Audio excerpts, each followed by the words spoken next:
எனக்கு தெரிஞ்சு balance transfer அடிப்படையில லோன் தரக்கூடிய நிறைய பேங்க்கள் இருந்தாலும், இன்னி வரைக்குமே ப்ராப்பரா இந்த லோன தருத்து வந்து இவங்க தான் சொல்ல முடியும். எனக்கு வந்து இஎம்ஐ இவ்வளோ அதிகமாலாம் என்னால கட்ட முடியாது. என்னால 20,000லாம் கட்ட முடியாது. ஒரு 15,000 மாசம் இஎம்ஐ கட்ட முடியும். அல்லது 12,000 கட்ட முடியும் அப்படின்னா, இது போல தேர்ந்தெடுத்துக்கலாம். வணக்கம் ஜிகே வித் ஜேகே சேனல் மூலம் வரவேற்கிறேன். லோன் தரக்கூடிய பேங்க்குகளை பற்றியும் ஆப்புகளை பற்றியும் ரிவ்யூஸ் நம்ம பார்த்துட்டு வரோம். அந்த வரிசையில் இன்றைக்கி பார்த்தீங்கன்னா அதிகமான கடனில் மாட்டிகிட்டு இருக்கவங்க மேக்ஸிமம் பார்த்தீங்கன்னா இந்த வட்டி அதிகமாக ஏதாவது ஒரு லோனில் மாட்டிகிட்டு இருப்பாங்க. ஒரு வேளை அதிகமான வட்டியில் நான் மாட்டிக்கிட்டேங்க, பர்சனல் லோன் வாங்க போய் ஒரு 5 லட்ச ரூபா வாங்க போய் அதிகமான வட்டி போட ஆரம்பிச்சிட்டாங்க. மாதம் மாதம் இஎம்ஐயை அதிகமாக எனக்கு பிடிக்கிறாங்க, ரொம்ப கஷ்டத்தில் இருக்கேன், என்ன பண்ணுறதே தெரியல, இந்த நேரத்தில் எனக்கு எக்ஸ்ட்ரா பணமும் தேவைப்படுது அப்படி ஒரு சூழ்நிலை இருந்தீங்கன்னா இந்த வீடியோவை பாருங்கள், கண்டிப்பாக உங்களுக்கு யூஸ்ஃபுல்லாக இருக்கும். இந்த வீடியோ பொறுத்த வரைக்குமே 3 விதமான பேங்கை பார்க்க போகிறோம். 3 விதமான பேங்க்கில் ஒரு ப்ரைவேட் பேங்க், 2 நான் பேங்கிங் ஃபினான்ஸ் கம்பெனி பார்க்க போகிறோம். இந்த 3 விதமான பேங்க்கில் ஒரு பொதுவான விஷயம் என்னென்னா, குறைஞ்ச வட்டியில் உங்களுக்கு லோன் தராங்க. உங்களுக்கு எவ்வளோ வட்டி இருக்கோ அதை காட்டில் 2% கம்மியாகவே உங்களுக்கு குறைஞ்ச வட்டியில் லோன் தருவதாக சொல்கிறாங்க. அதே நேரத்தில் உங்களுக்கு இஎம்ஐயை வந்து அதிகமாக அவங்க இஎம்ஐ பிடிக்கிறாங்களா, இவங்க அந்த இஎம்ஐயை எக்ஸ்டெண்ட் பண்ணி கம்மியாக பிடிக்கிற மாதிரி பார்க்குறாங்க. அதாவது உங்களுக்கு 17,000 அல்லது 18,000 இஎம்ஐ கட்டிட்டு வரீங்க வச்சுக்கோங்களேன் 5 லட்ச ரூபாய்க்கு. இவங்க ஒரு 14,000 அல்லது 13,000 அந்த இஎம்ஐ எக்ஸ்டெண்ட் பண்ணி கம்மியாக கட்டுற மாதிரி பண்ணுறாங்க. இதுவும் இல்லாமல் உங்களுக்கு எக்ஸ்ட்ரா பணம் தேவைப்படுதா, வாங்க அதுவும் நாங்கள் உங்களுக்கு தரோம், டாப் அப் லோனும் தருவதாக சொல்கிறாங்க. ஸோ இந்த 3 விதமான பேங்க்கை தான் இன்றைக்கி நம்ம பார்க்க போகிறோம். அதுக்கு முன்னாடி ஜேகே சேனலுக்கு இது வரைக்கும் நீங்கள் சப்ஸ்கிரைப் பண்ணி பக்கத்துக்கு பெல் ஐகானை ப்ரெஸ் பண்ணி ஆல் ஒரு ஆப்ஷன் கொடுங்க. இதுபோல் நீங்கள் செய்யும்போது நாங்கள் அப்லோட் வீடியோஸ் நோட்டிஃபிகேஷன் போச்சுமாக்கும்.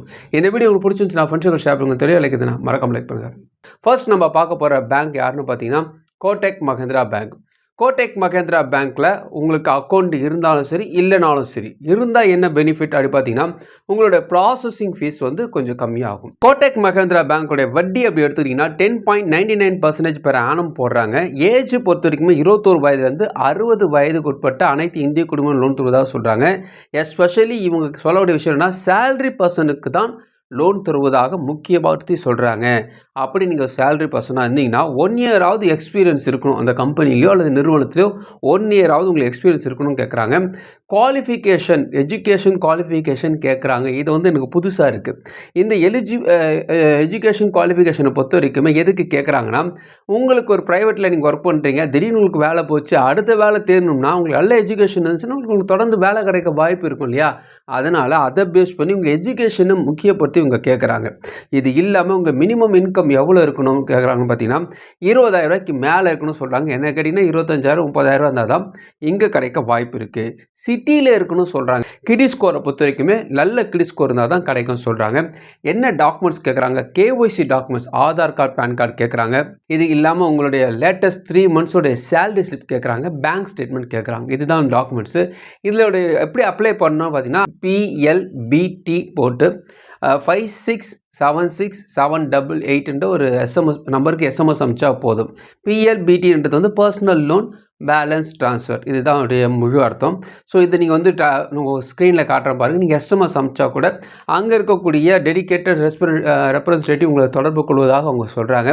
அதெல்லாம் சரிங்க, எனக்கு எக்ஸ்ட்ரா பணம் தேவைப்படுது, பேலன்ஸ் ட்ரான்ஸ்ஃபர் மாற்றுறீங்க சரி, எனக்கு எக்ஸ்ட்ரா பணம் தேவைப்படுது அப்படின்னா இவங்க எக்ஸ்ட்ரா பணமும் தராங்க. ஆனால் அது எக்ஸ்ட்ரா பணம் எப்படின்னா உங்களோட கிரெடிட் ஸ்கோரை பேஸ் பண்ணி தான் இருக்கும். நீங்கள் சொல்கிறது எனக்கு புரிஞ்சிருச்சு, இப்போ நான் அப்ளை பண்ணுறேன், இதுக்கு வேறு ஏதாவது சார்ஜஸ் போடுவாங்களான்னு கேட்டிங்கன்னா நான் ரீஃபண்டபிள் சார்ஜஸ்னு ஒன்று போடுறாங்க. ப்ராசஸிங் ஃபீஸு நான் ரீஃபண்டபிள் சார்ஜஸ் ஒன்று போடுறாங்க.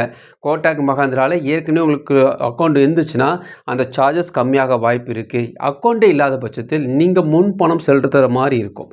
இது முக்கியமாக கவனிச்சுக்கணும். அப்படி செலுத்தி உங்களுக்கு கன்ஃபார்மாக எனக்கு லோன் கிடைக்குங்க, வேறு எந்த சிபில் எந்த பிரச்சனையும் இல்லை, எனக்கு கிளியராக இருக்கிறேன், நான் வாங்கின லோனை எந்த விதமான டியூ இல்லாமல் ப்ராப்பராக கட்டிட்டு வரேன், அப்படி இருந்தால் தைரியமாக நீங்கள் ரீஃபண்டபிள் சார்ஜஸை பே பண்ணி ட்ரை பண்ணி பார்க்கலாம். இது வந்து கோடக் மஹிந்திரா பேங்க்கில் உங்களுக்கு லோன் தரத்துக்கான முக்கியமான விஷயம்.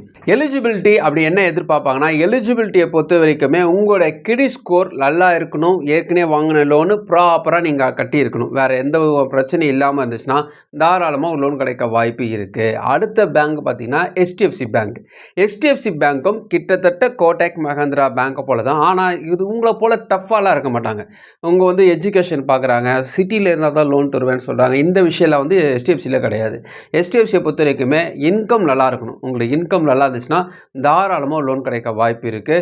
உங்களுடைய ப்ராசஸிங் ஃபீஸ் அவங்க போடக்கூடிய ப்ராசஸிங் ஃபீஸும் குறைஞ்ச விதமான ப்ராசஸிங் ஃபீஸ் தான் போடுறாங்க. ரொம்ப அதிகமாக சொல்ல முடியாது. மேக்ஸிமம் வந்து உங்களுக்கு ஒரு 10 லட்ச ரூபா நீங்கள் அப்ளை பண்ணாலும் சரி, ஒரு 7 லட்ச ரூபா அப்ளை பண்ணாலும் சரி, உங்களுக்கு ப்ராசஸிங் ஃபீஸ் 5,000 7,000 கிட்ட ப்ராசஸிங் ஃபீஸ் மட்டுமே வரும். நான் இது குறைஞ்சது சொல்கிறேன்னா அவங்கள கம்பேர் பண்ணி சொல்கிறேன். ஸோ அவங்கள கம்பேர் பண்ணும்போது இவங்க ப்ராசஸிங் ஃபீஸ் கொஞ்சம் நார்மலாக இருக்கும்.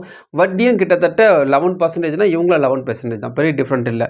HDFC பேங்க்கில் ஏன் வந்து ப்ளஸ்ஸான விஷயம் அப்படின்னு சொல்கிறீங்கன்னா, உங்கள் லோன் அப்ளை பண்ணோடனே இம்மிடியேட்டாக உங்களுக்காக ரொம்ப நாள் இங்கே அக்கௌண்ட் இருந்தாலும் சரி, அக்கௌண்ட் இல்லைனாலும் சரி, இவங்களுக்கு இவ்வளோ ப்ராசஸிங் ஃபீஸு, அவங்களுக்கு அவ்வளோ ப்ராசஸிங் ஃபீஸ்லாம் கிடையாது.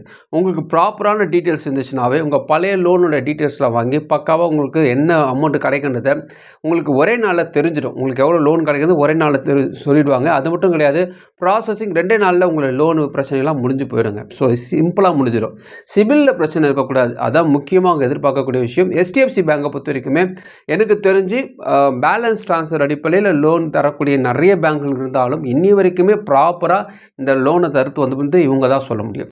ஸோ உங்கள் ப்ராசஸிங் ஃபீஸ் ஆனாலும் சரி, இவங்களோட செய்யக்கூடிய விஷயங்களானாலும் சரி, அந்த கஸ்டமர் கேர் ஆனாலும் சரி, எல்லாமே பக்காவாக இருக்கும். உங்களோட credit score normal credit score இருந்தாலும் உங்களுக்கு லோன் கிடைக்க அதிகமான வாய்ப்பு இதில் இருக்குது. ஸோ HDFC பேங்கை நான் பெருமையாக சொல்ல இது செய்கிறாங்க, அதனால் உங்களுக்கு சொல்கிறேன். மூணாவதாக நம்ம பார்க்க போகிறது IDFC first bank. IDFC first பேங்கை பொறுத்த வரைக்குமே இவங்க யாரோட கம்பேர் பண்ணோம்னா HDFC பேங்கோட தான் கம்பேர் பண்ண முடியும். இவங்களை காட்டிலும் இவங்க கொஞ்சம் பெட்டர்னு சொல்ல முடியும். லோன் அமௌண்ட் உங்களுக்கு சீக்கிரமாக சேங்ஷன் ஆக வாய்ப்பு இருக்குது. வட்டியும் பார்த்திங்கன்னா நார்மல் வட்டி தான்.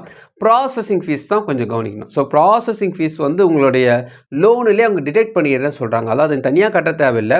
நீங்கள் லோன் வாங்குறீங்க இல்லையா, அந்த லோன்லேயே டிடெக்ட் பண்ணிடுறேன்னு சொல்லுவாங்க. அதாவது 3 விதமான சார்ஜஸ் போடுவாங்க. எப்படின்னு பார்த்தீங்கன்னா, சிம்பிளாக உங்கள் புரிகிற மாதிரி சொல்லணும்னா, ஏற்கனவே ஒரு லோன் வாங்கியிருக்கீங்க, அந்த பேங்க்கில் அந்த லோனை அடைக்கிறதுக்கு ஒரு ஃபோர்க்ளோசர் சார்ஜஸ் இருக்குங்க. அது நீங்கள் போட்டு பாதியில் அடைக்கணும் இல்லையா, அதனால் அதுக்கு சார்ஜஸ் போடுவாங்க. அவங்க அந்த சார்ஜஸ் இவங்க கட்டி அதை கொண்டு வராங்க. இவங்க ப்ராசஸிங் ஃபீஸ்னு ஒன்று போடுவாங்க. ஸோ இந்த ப்ராசஸிங் ஃபீஸ் கூட டாக்குமெண்ட் சார்ஜஸ்லாம் வரும்.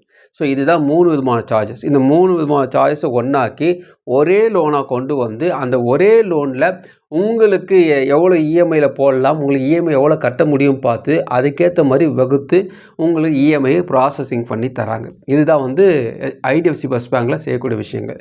IDFC ஃபர்ஸ்ட் பேங்க்கில் முக்கியமாக பார்க்கக்கூடிய விஷயம் என்னென்னு பார்த்தீங்கன்னா, உங்களுடைய இன்கம் நல்ல டிரான்சாக்ஷன் இருக்கணும். உங்களுக்கு சேலரி பர்சனாக இருந்தாலும் சரி, செல்ஃப் எம்ப்ளாயாக இருந்தாலும் சரி லோன் தராங்க. அது மட்டும் இல்லாமல் உங்களுக்கு ப்ராசஸிங் ஃபீஸும் நார்மலான ஒரு ப்ராசஸிங் ஃபீஸ் தான் இருக்கும். ஆனால் வட்டி அப்படி சொல்லும்போது மற்ற 2 பேங்கை காட்டிலும் கொஞ்சம் வட்டி அதிகமான போட வாய்ப்பு இருக்குது. ஒன்று இருந்தால் ஒன்று இருக்காது. இந்த விஷயந்தான். இந்த 3 பேங்கையும் ஒன்றாக இணைச்சு ஒரே விஷயத்த சொல்லணும்னா, இவங்க வட்டி கம்மியாக தராங்க. நீங்கள் எவ்வளோ லோன் வாங்கியிருக்கீங்க, ஏற்கனவே வாங்கின ஒரு லோனில் எவ்வளோ வட்டி அவங்க போட்டிருக்காங்க, இவங்க லோன் தருவதாக சொல்கிறாங்க இல்லையா, இவங்க எவ்வளோ வட்டி போடுறாங்கன்றதை நீங்கள் கேல்குலேட் பண்ணி இதெல்லாம் விசாரிச்சுட்டு, இந்த ப்ராசஸிங் ஃபீஸ்லாம் விசாரிச்சுட்டு, இது நமக்கு கட்டுப்படி ஆகுமா ஆகாதான்ட்டு பிளான் பண்ணிட்ட பிறகு தான் நம்ம இதை அப்ளை பண்ணணும். ஸோ 3 விதமான ஆப்ஷன்ஸும் கொடுத்துட்டேன். இது எப்படி நீங்கள் பிளான் பண்ணணும்னு சொல்லிட்டேன். பிளான் பண்ண பிறகு ஓகேப்பா, எனக்கு வந்து இஎம்ஐ இவ்வளோ அதிகமாகலாம் என்னால் கட்ட முடியாது, என்னால் 20,000 கட்ட முடியாது, ஒரு 15,000 மாதம் இஎம்ஐ கட்ட முடியும், அல்லது 12,000 கட்ட முடியும் அப்படின்னா இது போல் தேர்ந்தெடுத்துக்கலாம். இஎம்ஐ நீங்கள் எக்ஸ்டெண்ட் பண்ண வட்டி நீங்கள் அதிகமாக கட்டுற மாதிரி தான் இருக்கும். அது நீங்கள் கவனத்தில் வச்சுக்கணும். நிறைய பேருக்கு நிறைய டவுட்ஸ் இருக்கும். கமெண்ட்ஸை தெரியுங்க. மற்றவர்கள் மறுபடியும் பார்க்கலாம். வணக்கம்.